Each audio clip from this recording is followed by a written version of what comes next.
কেউ আসেনি। আসলে এটা গরুর গোস্ত ছিল না, শিলের গোস্ত না, কুত্তের গোস্ত, সেটাই।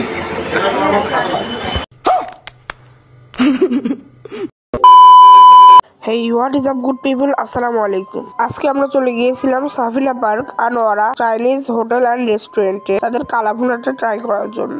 আর এই কালাভুনা ট্রাই করতে গিয়ে যে এত বড় বাজে অভিজ্ঞতা হবে সেটা আমি কখনোই ভাবতে পারিনি। তো চলুন সেদিনকার পুরো গল্পটা শেয়ার করা যাক।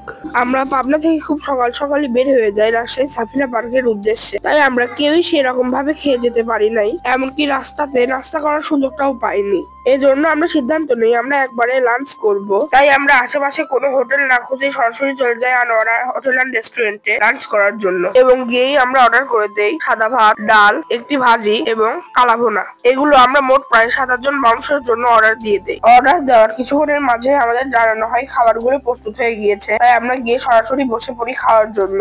এটা ছিল তাদের ভেতরের পরিবেশ। এবং কিছুক্ষণের মধ্যে আমাদের খাবারগুলো এক এক করে সার্ভ করে দিতে থাকে। প্রথমেই দিয়ে দেয় ভাত, এরপর করলা ভাজি এবং এরপর ডাউল এক এক করে দিয়ে যায়। এরপর আমরা এইগুলা দিয়েই খাওয়া দাওয়া শুরু করে দেই। এবং সত্যি কথা বলতে ডাউলটা অনেক মজা ছিল। আমাদের খাওয়া দাওয়ার অনেকক্ষণ পরেও আমাদের কালাভুনাটা আসে না, তবে আমাদের সাথে যারা গিয়েছিল তারা বেশ কয়েকজনই পেয়েছিল, আমরা কয়েকজন ছাড়া।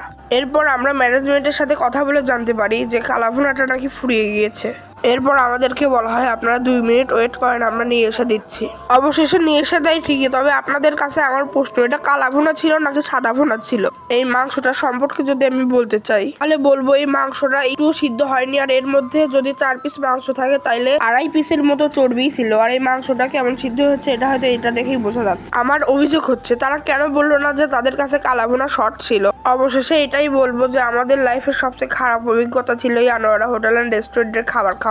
যাই হোক, বাইরে এসে একটি দই কিনে নেই যেটির মূল্য ছিল 40 টাকা পার কাপ। দইটার টেস্ট মোটামুটি ভালোই ছিল, আমার কাছে ভালোই লেগেছে। এবার বলি আমরা ওই রেস্টুরেন্টে খেতে গিয়েছিলাম কেন।